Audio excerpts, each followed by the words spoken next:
The views expressed in the following show are of the host, the guest, and the callers. The content of the following show, its accuracy, authenticity, and the ramifications of the use or application of said content is the responsibility of those speaking and listening, not the broadcast medium.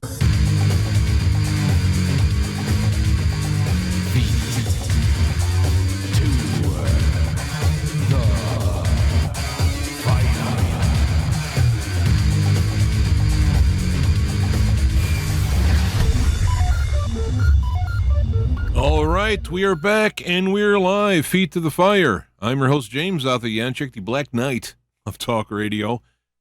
With all this talk about Doctor Strange and multiverse and whatnot, Richard Miller is probably about as real Doctor Strange as you get. I would say he's a cross between like the crazy, the crazy scientist, and also a genius, and also a visionary, spirituality, and so on. He set up things with things like the Navy SEALs. He's worked in with NASA and worked in other areas through all these experts that do these things. And yet he still retains, I would say, like an innocence and a fun, and he's a real joy to have. He's one of my favorite guests, and from what I understand from the people who listen to the show, they're also one of their favorite people to listen to. And so we're going to go live to Oregon to Richard Allen Miller, and he is going to talk. We're going to talk about the multiverse and non-local and non-local mind. A new book he's got coming out, and we'll just take it from there. So welcome to the show, Richard Allen Miller. Let me get you on the screen Nice here. to be back with you, James, and thank you for inviting me. I'm turning into a grumpy old man. My tooth is falling out. I haven't had time to fix it. Dentistry is broken, just like medicine. And what they want to do is pull all my teeth. And why would I want to do that when I can't bite anybody anymore?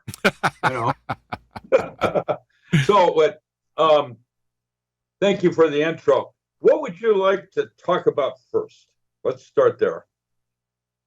Well, I guess, wrong button. I would probably like to deal with the multiverse and all that stuff. It's big. It's coming out in movies now. It's a big thing. I saw the first movie. I thought it was very entertaining.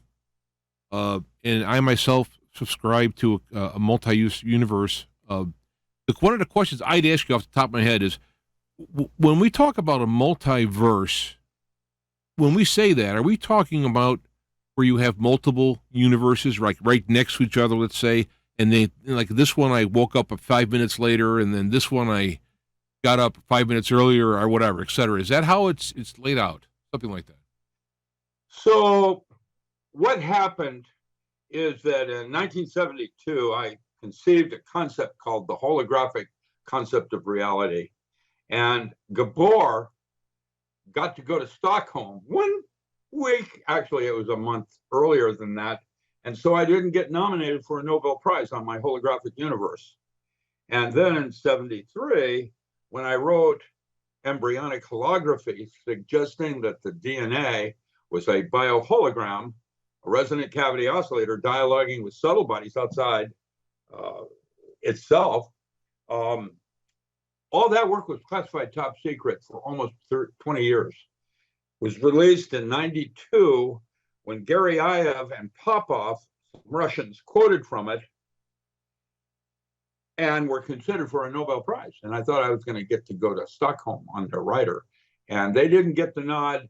So here we are, 48 years later, and two Russians recently, one of them, Max Rampel, studied under Garyaev, is quoting from my paper from 1973, and he made a major breakthrough on what is called the proton cloud. Now, the proton cloud is a space or region where a proton is a particle and then it becomes a wave. And in that space, between those two units, when it's a particle and a wave, is where the multiverse lies. And when he came up to interview me a couple of years back, quoting from my paper, we realized that he was a biologist and didn't have the math, which I did. And so he invited me to start writing some papers with him on this breakthrough that he did on biology with the DNA. And you will find those papers on academia.edu. These are more technical, not lay papers like I write for you guys, but getting down into the knots of little Boy Scout. Here I am taking string theory and tying knots in them like a Boy Scout.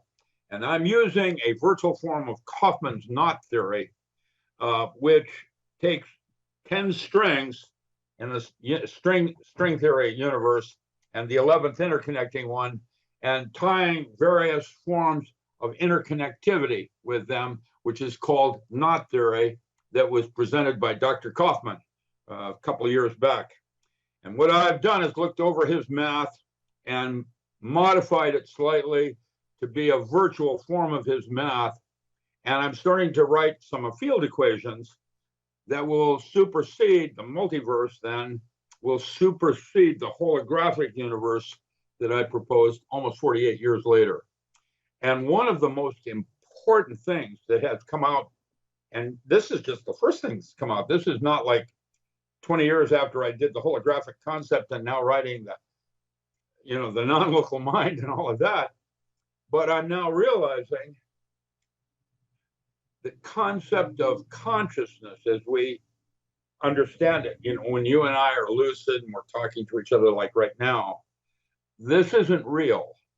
This is a shared dream of which there are dream states, like my mentor Stan Krippner did when he was at Maimonides Dream Labs, writing about dream telepathy and all the different kinds of dream states there are. Lucid dreaming, for example, has more content to reality than consciousness.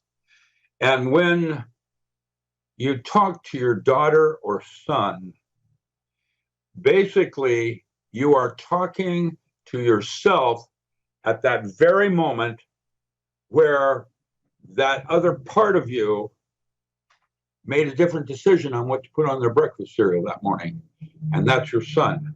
That's how off we are in terms of understanding what consciousness is.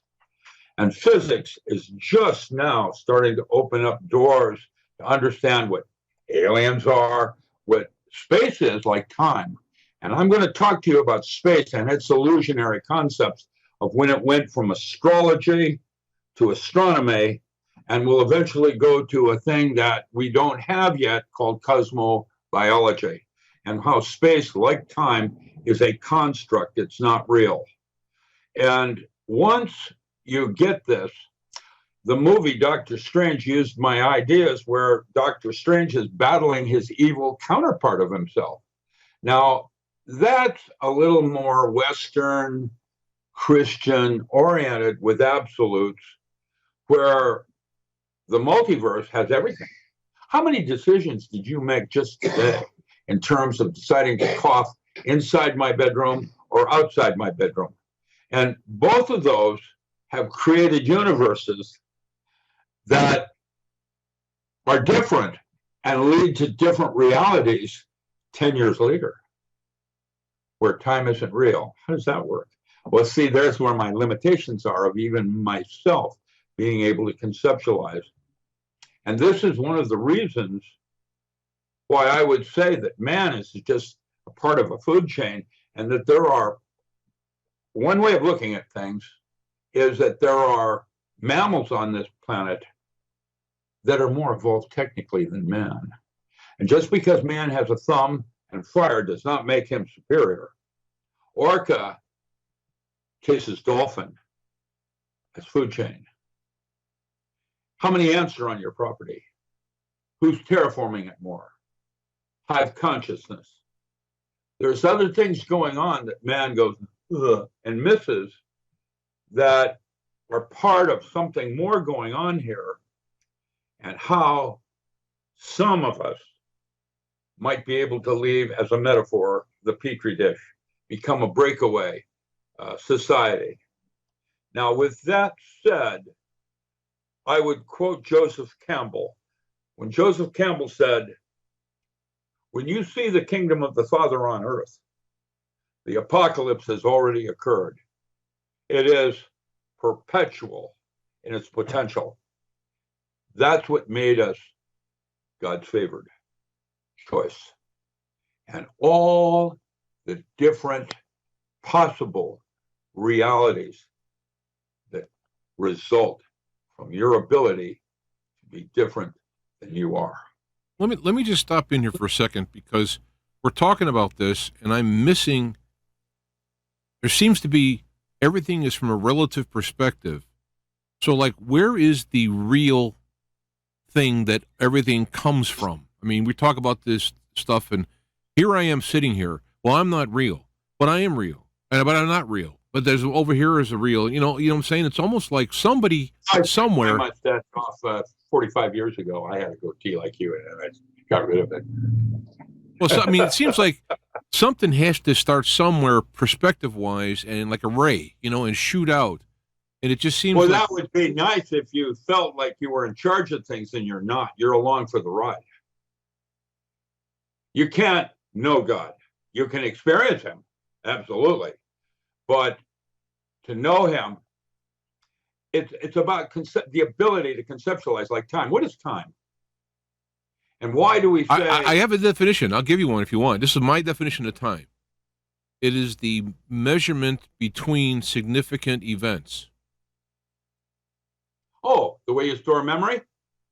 I mean, this is what time is the time is the space between significant events.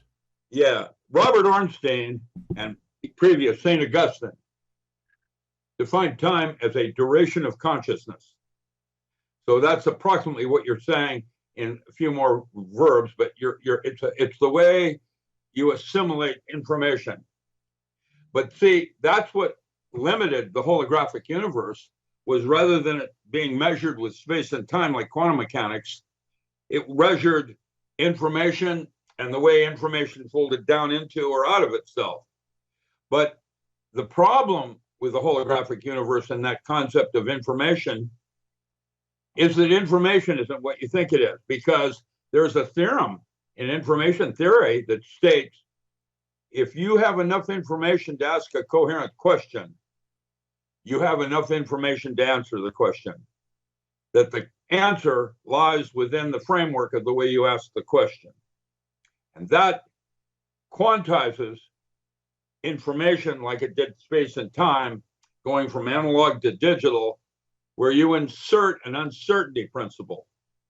And basically, Heisenberg suggested that the more you know about one thing, the less you know about something else, which means from that point of view, you can't get there from here. You can get close, like Simon says, you're going halfway to the door.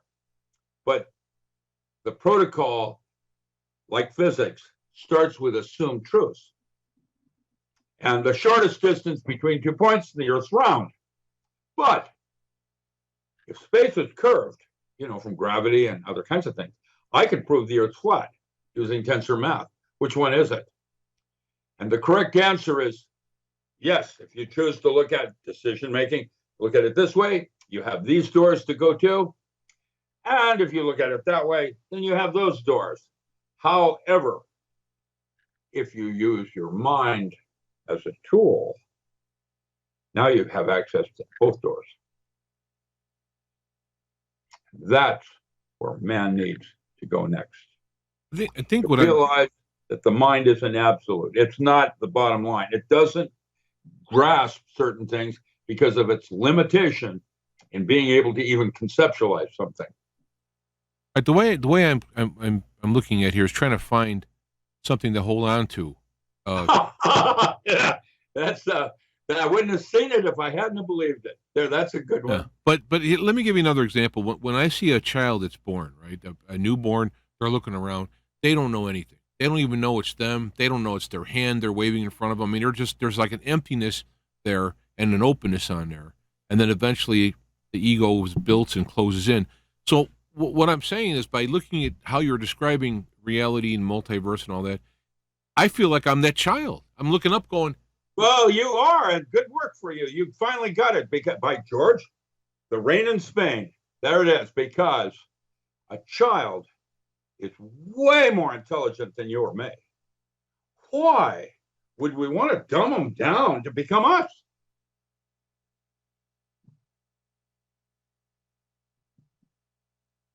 Well, that's where our problem lies in our educational system and what we're doing with our single most important natural resource in terms of the way we treat our children. They're smarter than we are, and they're full of questions. And that's a book I'm writing with Dr. Norm Shealy. Children ask the darndest questions. We took them on national radio for 3 years and allowed these sixth graders to go wild, asking any question that they possibly imagine. One kid, let me give you an example. If pigs are so smart, how come parrots can talk and pigs can't? Well, the way I responded to the kid was, well, bird brain comes to mind, and when a pig wants to communicate something, somehow it gets its point across real quick. Yeah, but a parrot, but a parrot is mimicking, isn't it, as opposed to creating thought and talking. Whereas a pig, I think, would be able to create thought. It's not going to be able to talk. But the last chapter in the non-local mind is titled "The Mind's Eye," where imagination is reality. And that's where the holographic universe led me. And now I'm seeking something more. I feel like I'm David Copperfield.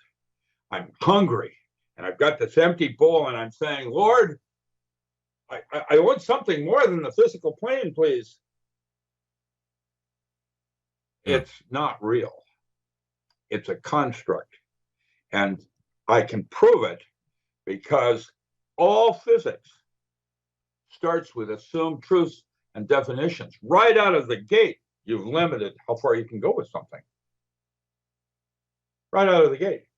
And the reason information is limited is because the math that we're currently using to describe that are fractals, which based on Mandelbrot or Julia or May generators, they're quantized and unique.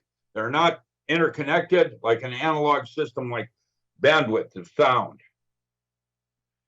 And I can say that physics and religion are why the Lord gave us two brains, with Malcoma in the middle. That's what I like to say. I like to put it that way because, our decision making leads us to an alternate universe that could be quite crazy. Do you remember the ending on Doctor Strange, where Doctor Strange has dropped down into normal reality, except it isn't Doctor Strange. It happens to be his evil one at the end where the third eye appears. And then they end the movie. Like the evil Doctor Strange has to go through the decision-making processes. And what we're attempting to try to do is become like a saint, where we don't need to come back or reincarnate into a time-oriented universe, but move to the next level in our emergence with the Lord. And that's what I'm seeking now. And I'd like to call that generation of seekers. That's what they call them when you want to meditate, you're a seeker. The Breakaway Generation. Now, let me ask you about this. So, in essence, the limitations that we have in our quote universe is by our own creating. So we more or less create by our belief and actions. We create this mechanism which is turning. It's like a car. It was made, manufactured. You hit the gas, it's going. In order to not get into that, be out of that car, you're still constrained by the laws of physics that you have agreed with and bargained with. So you have to change your whole outlook on it. Well, I mean, how does one just do that? I don't have the answer to that because I'm. Well, you know what? I'm glad because you have the answer to everything. Nice try, buddy. I'm stuck here with you. You understand what I mean? If I were so smart, I wouldn't be here. All right, so that's going to be stopping there. So that means if someone was smart enough, the proof would be they're not here. They would move on. I mean, staying here is. Which case you come back to deceive for mankind, or you're leaving a footprint for your great grandchildren to follow. Somehow, it isn't May that's going to save this earth. I'm too old, but maybe my great great grandson might. And so I'm going to feel a fiduciary responsibility of doing something for mankind, not just for myself. It isn't about money, physical plane. There's something more important here. And one of the most important things all saints have preached throughout history is the importance of training the mind. They did this with meditation, where 1/10 of your life is trained where you don't sleep. You're focused on training the mind so that it goes where you want it to go, and you use it as a tool, not an absolute. Good luck with that. It's a process. You never really get there. You strive toward it. Well, this is where what I try to do is for guidance is to look within, and how in my personal construct, that's going in. As you go inward, you connect with God at the other end somewhere, but it's very subtle. Gland, the occipital region of the cerebral cortex. So my point is, this is where I think you would ask you for guidance to go through life. But when you see like the multiverse, these movies and all this stuff, it sounds like it's like you could just do this and, zip there and do that and step out of here and all that. And it's very entertaining. It's fantasy and all that. But I mean, it doesn't seem to be real though. It will become real to the next generation, like quantum mechanics did for you. And the concepts of what an atom is, what an electron is, and what a proton is. And the breakthrough that these Russians proved, which is reproducible and repeatable. Those are keywords in physics. You can be able to do it at any time, and it's repeatable and it's reproducible. That aspect is where the richness lies. I personally feel there's never going to be a theory of everything. One time, years and years ago, I went to Tibet on a government project to study some Tibetan Buddhists that had technology we didn't know anything about. I ended up going through Nepal. That's where this concept of the hat I'm wearing came from. It's a Nepalese meditation cap, only with my military stuff on top of it rather than a sacred geometry. And what I saw were took 17 Buddhists. They had these big, long horns, and they would blow these horns. And when there were 17 of them put in a specific geometry, it so compressed the air that large objects were movable with a single finger. I photographed, documented it. I saw it. Where's that technology here? How were the pyramids built? I don't know. I can only guess based on my ability to grasp concepts and see what previous epochs and technologies have left us with. The fact that we've had spaceflight in the past, like the Vimana and the Appendices, and the fact that it's very common for us to, quote, say, we've been here before. Mankind gets up to a certain level of development, and all of a sudden, a cataclysmic event occurs, and he's back to square one, starting all over again, as a metaphor. Now, what does that mean? We're in a petri dish? Well, I could make an argument that the petri dish used to have Cro-Magnon, and it was replaced by a Neanderthal. Like today, it had a human and is being replaced with a GMO. And with that concept as a conceptual and visualization, I feel that man is being held back, and that when some of us start to realize that and want something more, and we've had our saints in history, you can name them, Buddha, I feel that that's what I will call the breakaway, where they're taken out of the petri dish, placed in some place in the universe, and now the new experiment will be with GMO.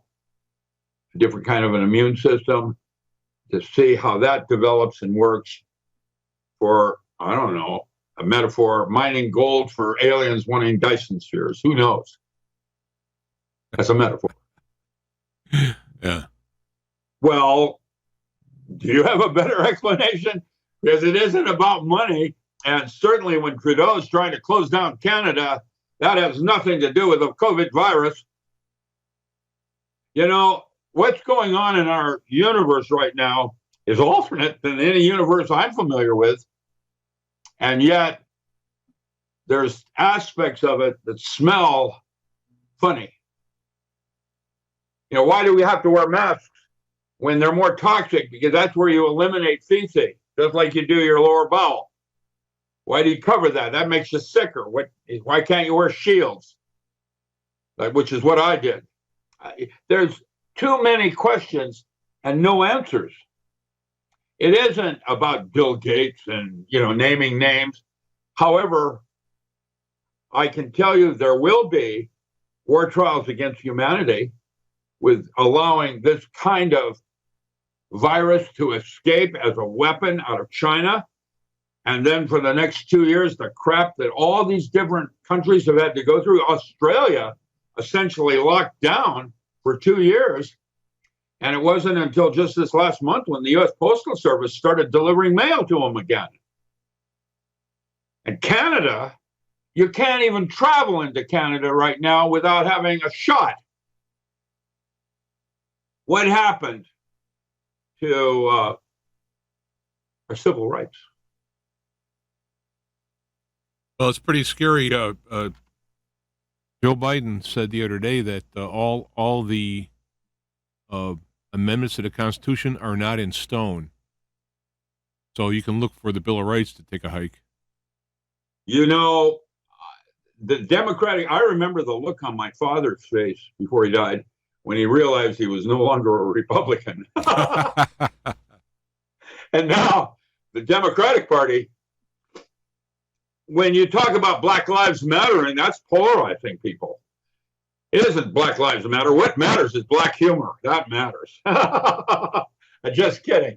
What I'm trying to say is there's an attempt to try to polarize us into belief systems that none of us want to embrace.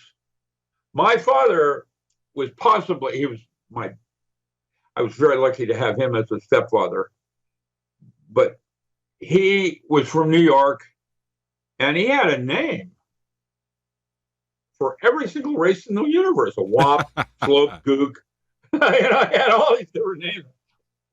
Dad, I grew up in Seattle where the closest thing we had to segregation was the Central District, where Jimi Hendrix came out of it, playing music. You know, I mean, get a grip. By the way, I saw him in 1967 when he first stepped out on stage right after the Byrds did 8 Miles High at Monterey. And let me tell you, man, music is a type of science that unites us all. And I don't understand the newer generation and the smash violence that it contains in its chord structure. I'm back in the old days when Cream, Disraeli Gears, and, you know, some of the older forms that first started rock and roll, the concept of rock and roll, like jazz and country blues, a little bit of Americana. I was fortunate when I was working for Dennis Kucinich. At that time, he called himself president of the Midwest. And he wanted me to examine a bunch of his bunkers in 4 states. And I went to this one in Wichita, and out comes Arlo Guthrie and his daughter and his granddaughter, and they sang a little Americana to me. And that's the America I want to know and cherish. Even with all of our crap going on today, America is still the only country I would like to live in Mexico. and the different Sinaloa groups and, drug kingpins, or Venezuela. Well, I mean, it appears to me that the goal of the current leaders in this country are bringing us to that. I mean, that's the goal, is to destroy things here. Yeah. I know that I don't know. I'm on a quest like you are. And when I realize something, never knew, and I get something, then I'll write a book about it. I have like right now, aside from what I've already done, I have 40 new manuscripts with patrons that want to see these happen before I turn into worm casings. 78. And I got lots of places I want to go and lots of bars I want to attend before I call it the end, my friend. Yeah. This is the end. I sense that we're going to have some serious changes shortly, geographically. I can't tell you what's going to happen or when. I can tell you about a study I did with the military that's pretty interesting, and why they did the Parker Dive this last winter.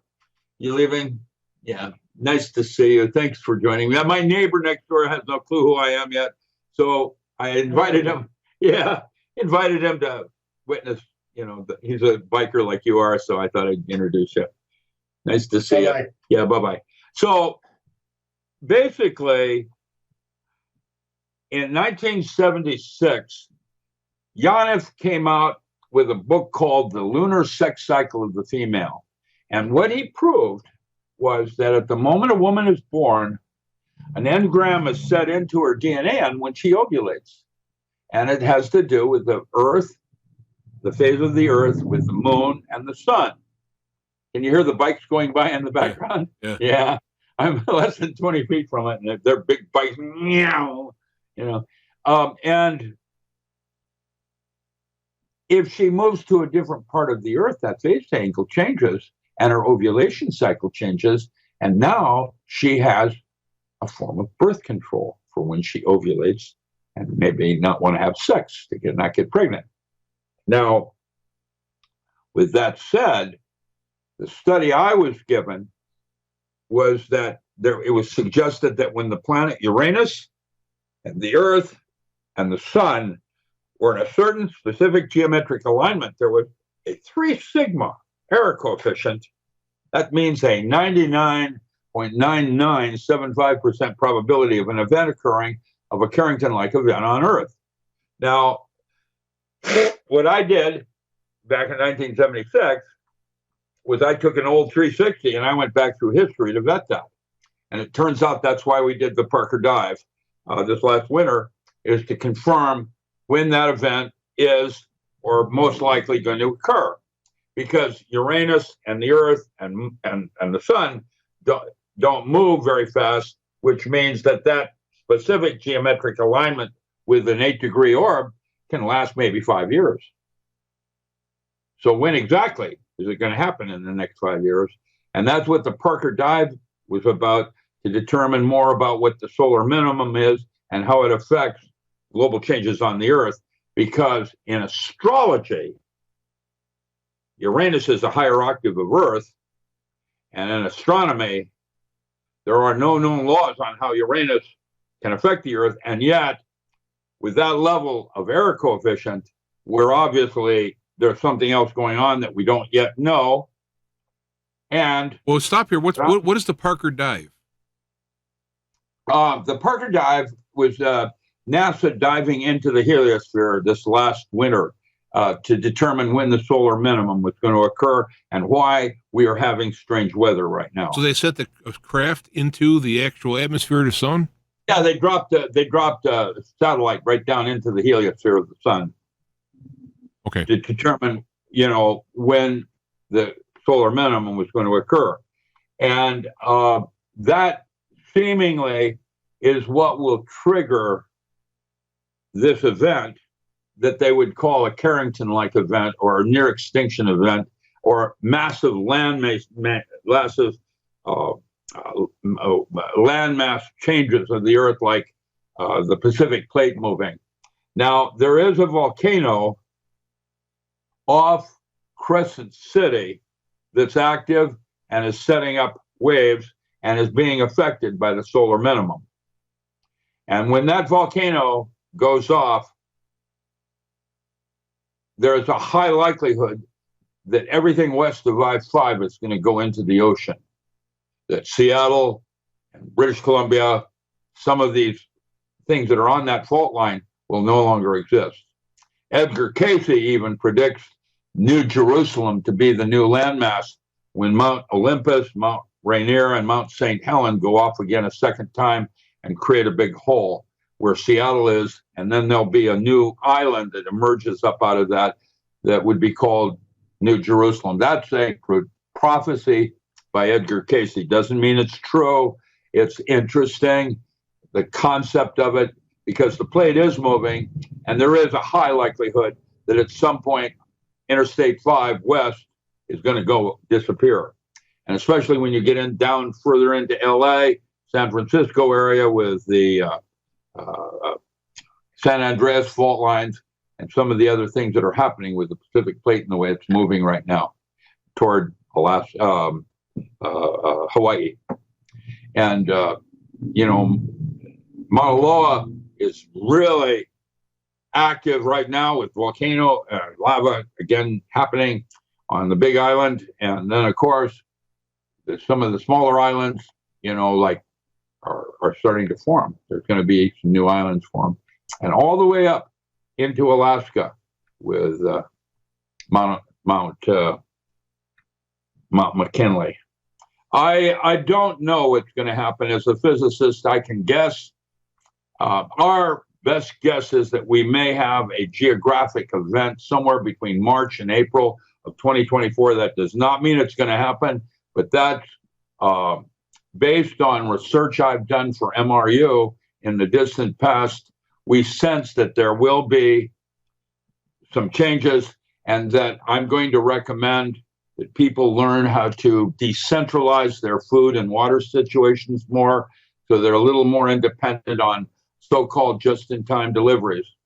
I did a series of workshops with Michael Moore a few years back down in Chattanooga, where over a 2-year period, that city went from being 3% production of their food at any given moment to up to 40% of the food consumed is produced right there locally.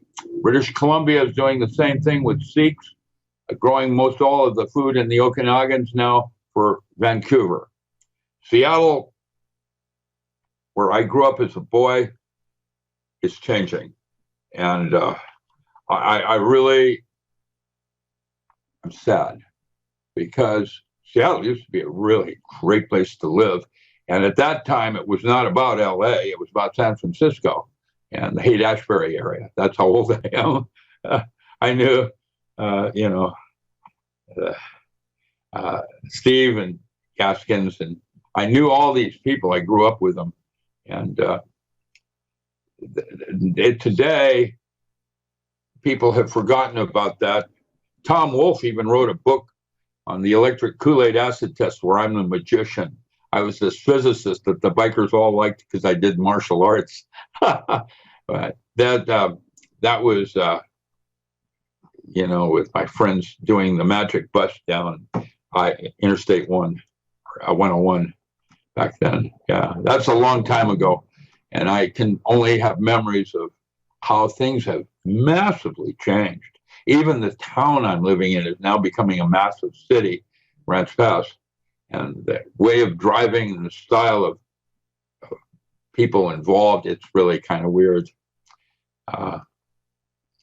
So I don't know. But some of the things that I'm going to recommend, yeah, there you are. It is just like that. The solar minimum and the stuff that they discovered with the heliosphere. The Earth has a protective shell around it, Van Allen belt. That is why when I was at Mission Control to do those ESP studies with the military, the countdown is so precise. And they're going 5, 4, 3. The reason they're doing that is because before liftoff, they have to punch a hole in the ionosphere to get an astronaut through it. Can't just do that. And the sun has a similar protective covering called the heliosphere, and our solar system has a similar one out near the Oort cloud, like a big bubble of protection in different layers to protect it. And so I'm sensing that the sun is not what we think it is any more than Uranus. The new concepts in space are going to evolve toward looking at space as a geometric relationship between one celestial body and another. Has nothing to do with distance and measuring, in kilometers or light years. That's what Einstein and others have predicted was, the idea of relativity. Everything was relative to something else. Western tradition works in absolutes. Daddy, I like this, and Daddy, I hate that. And I used to say to my daughter, I'll bet I could find something you hate even more. Because Eastern philosophy always had the yin within the yang. It was always something was in reference to something else, like a metaphor. What is your metaphor? But to serve your paradox. Trying to jump from one concept to the next, you use a metaphor. That's Gregory Bateson. And I can tell you that I don't know. And if someone like myself doesn't know, I had the yin within the yang. It was always something was in reference to something else, like a metaphor. What is your metaphor? But to serve your paradox. Trying to jump from one concept, I had to do that one. Well, how I kind of look at these things, not being a scientist, but, having somewhat of a logical science mind, is I've kind of went into the spiritual aspect of it so that you can control these unbelievably complex things that we don't even know about. You can control it through a spiritual, in essence, similar. Exactly. That's why you got two brains, science and religion, or right and left brain. Do it that way. How's that? Well, there, I get it straight. Then do it this side here, and you've got a little bit of this and a lot more of that, and pretty soon you come up with a choice. And the choice is what creates the concept of a multiverse, where in this universe I made this choice, and in that universe I did not. I made that choice. And all the differences, one to the other, because of being God's favored. It's just interesting what, as a talk show host, I guess, not skeptic, but like, I've heard like everything almost, and it seems that the next event that's coming is about 2 years out. Couple years, yeah. I go back to the 90s. Going to happen. It has to, because we're due. We're actually overdue, and everybody's looking at their watch. When is that volcano going to go off? We don't know. When it does go off, it is going to make some major changes to the West Coast. Absolutely. It did before when it connected Russia with North America. So what is the geometric alignment of the Sun, Earth, Uranus? I mean, is it it's right now. I mean, is it a trine? Is it opposed? Is it a line? It's a specific geometric alignment where Uranus is at the midheaven. So, like Pluto. So Mercury changes up and down, goes retrograde, where it appears going backwards, but it's not. We're just moving faster. Right, yeah. I'm just trying to see, if you were to draw out on a graph the 3 points of these three bodies, I mean, what shape would it show? Is it irrelevant? Is just straight line? So they're aligned. They're a straight line. Straight line, yeah. Well, all right, up and down, whatever. Okay, straight line. And so it's not going to be a gravity issue. Is it electronic? No, it's about something we have not yet even conceptualized. See, I'm going to tell you something. For a quick second. Well, this is only the 20th century. Get a grip, man. I mean, do you think? We're superior to everything?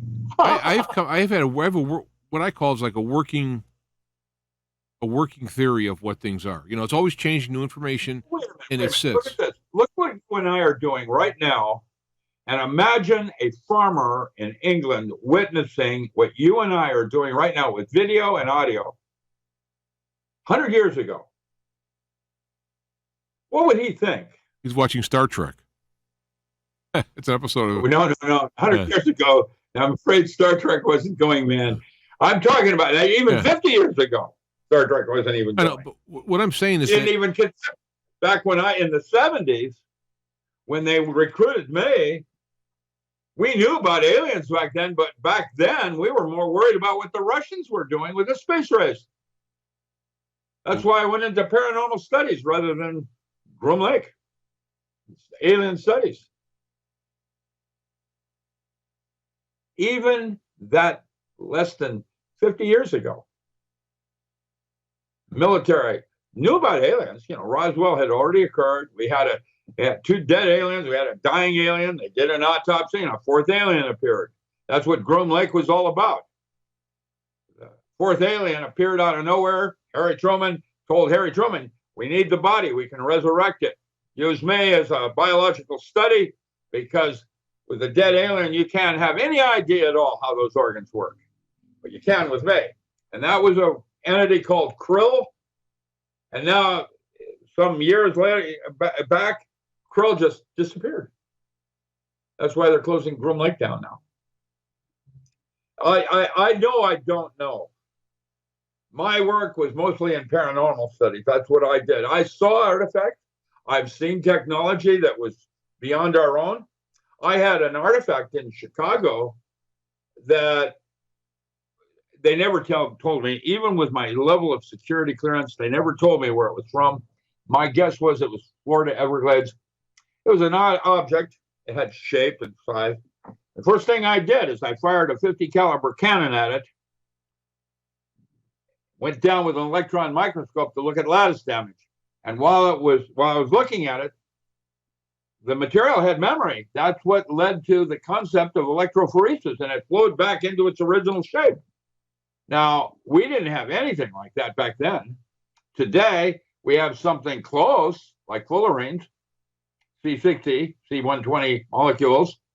But back then, we didn't have anything that was harder than diamond or knew about it. Now, what is that? I don't know. Previous technology, alien technology. Yes, could be any of it or all of it. Previous and alien could be the same thing. Breakaway. Who knows? I don't know. If I did, I wouldn't be here. So I'm hungry for something more. And I know that I don't know. And now I'm beginning to realize, like what Castaneda said. He said there were 4 enemies of man. Remember? There was fear. And when you overcame fear, you had personal power, and power became corrupting.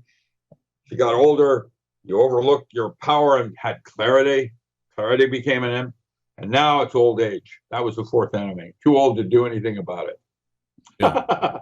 That's what I feel like I am now. I realize that I'm probably never, ever going to ever have the answer to everything, because I don't think it works like that. It has something to do with cavitation processes. That's chapter 7 in my non-local mind book called Time Travel and the True Nature of Cavitation. Check that out. That's an interesting chapter. I do one on fullerenes and how they use a neutron fullerene fusion bomb on Building 7 in New York. That was Lockheed and then Carnegie Mellon. And whenever we have weird events, there's always plausible deniability where they do other experiments that take advantage of these situations where the public isn't going to really know what actually ever really happened, and they study other kinds of things. This little bubble down there by the modern alchemist that you have a picture of me on, that is a cavitation process that happens when a drop of water hits a pool of water and pops, a drop of water hits a pool of water and goes, poip, comes back up. It's no longer a drop of water. What it is a bubble with a cavitation process of trapping the environment it fell in this case, the picture there is of air, and what Roger Penrose called the torus twistor space. And what I'm trying to do now is understand the mathematics of that and move that concept into the way our brain works, the way our sun works with its counterpart Nibiru, and the way our solar system or a galaxy works with a white and black hole. Everything that man does right now is done from a cavitation perspective. And that, if you want further data on that, that would be Mark Leclerc at MIT right now, doing those studies. We actually have and Rustum Roy started it. There's all these different studies are leading men toward certain conclusions, but the conclusions are arbitrary. And that's what the multiverse is really all about. Anything goes. That's the wonderful movie. It was Indiana Jones and the Temple of Doom, when the woman in the beginning of the movie comes spinning out on stage singing, anything goes. It's pretty much what our reality is like right now. Yeah, I've written a lot of books. Agriculture is one of my areas, and drugs. These are all available, right, from your website, richardallenmiller.com? Yeah. I have lots more where that came from, too. The metaphysics, those courses were 11 years of teaching at IES when PC Link became AOL, and that was accredited at Harvard University. John Mack took my third course and started alien abduction studies. The Comfrey, you see those, that Comfrey and Getting Started, Echinacea. Yeah. I have 360 of those ready to go to press. I actually was a member of People Link. Huh? What's that? I was a member of People Link. I know. Remember when it changed to AOL? Mark Hume hired me to set up their download libraries. And at that time, we were teaching online. These are the different books I'm writing. This one, Can You Live Off the Grid for 30 Days? That's a pretty important book. That's one I'm going to be teaching workshops on how to grow your own food using aquaculture. My first job out of grad school was with Boeing, working with Lunar Base Alpha 1 at the Boeing Scientific Research Laboratories, which later moved that whole operation over into Kent, which became the Space Center. That's where I started. And from there, they moved me to anesthesiology at the UW, and then I started doing all of my real serious stuff with the military. I've set these specials up, like this 5-book set right there. That was set primarily for European, Canadian buyers, because to land one book costs the same amount as it costs 5 books. And so I put the 5-book Power Tools set together. That's one of my most popular for out of the country, because it's per dollar spent for landed cost. Now in the US, everything goes book rate, so it's a lot cheaper. But to land something in Australia or New Zealand or Canada even, or Mexico, it costs the same amount to land 5 books as it does one. Yeah, my brother's got some little online business. Project Paraphile, by the way. That Project Paraphile, that was me at Sonoma demonstrating the first artificial intelligence program. We did that in I forget what year was that. 73? 73. Yeah, 73. Yeah, I presented Project Paraphile and embryonic holography, and they came into my bookstore one week later, placed me under short arrest, and classified everything I'd written on embryonic holography. The artificial intelligence programs that we did with 360s went on. They were very simplistic compared to what they're doing now in such places as Abbotsford. Yeah, that's a picture of me back then working with an emu, a Buchla, or something equivalent. I forget what that was at the UW. We were using sound and light as feedback systems that led to a 3-book series I'm writing called The Diamond Body, Electro Magic, and Yogatronics. I'll send you flyers on those as new releases that will be coming out this year.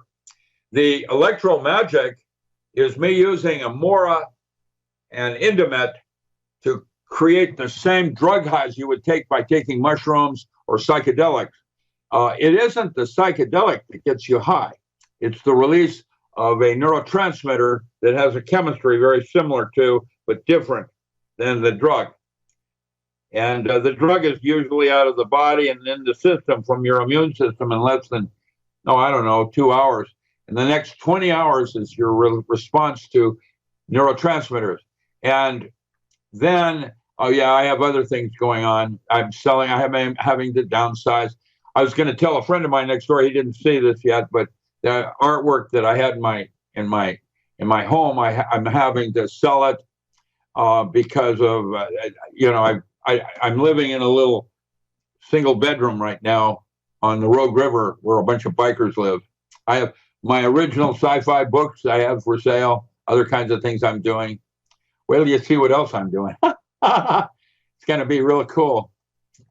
I hope to offer some footprints to other people. And I may teach through Oak Institute, Omniversity. I don't know yet where I'm going to be teaching. It depends on who wants me, because I have some courses I've been teaching for a long time that I'd like to teach online again that would be helping individuals prepare for the next incoming events that are going to occur on Earth. I can only guess what they are. Really nice to be with you, James. It is, but it's one of these things where when I get done talking to you, it's like there's so much things to think about. I mean, it's like there's this. It's almost like you put these little bombs, and all of a sudden they just go poof. I'll see something tomorrow, and it'll go, oh, hey, wait a minute, yeah, and so on. It's like planting little seeds.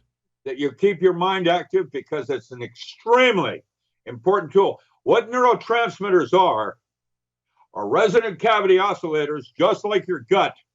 But these is a second gut that's dialoguing with subtle bodies outside the physical body, what you would call the multiverse. Where do you want to go?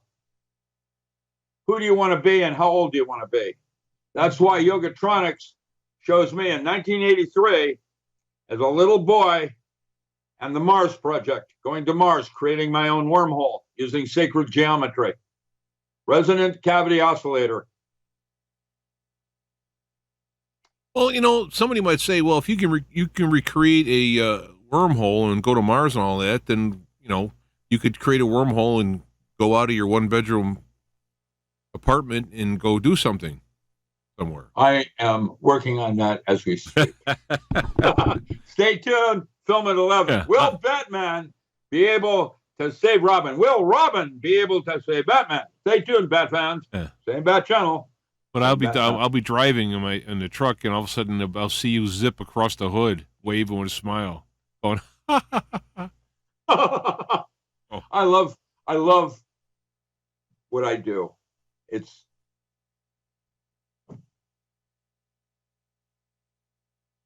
you. Hey, baby. Yeah.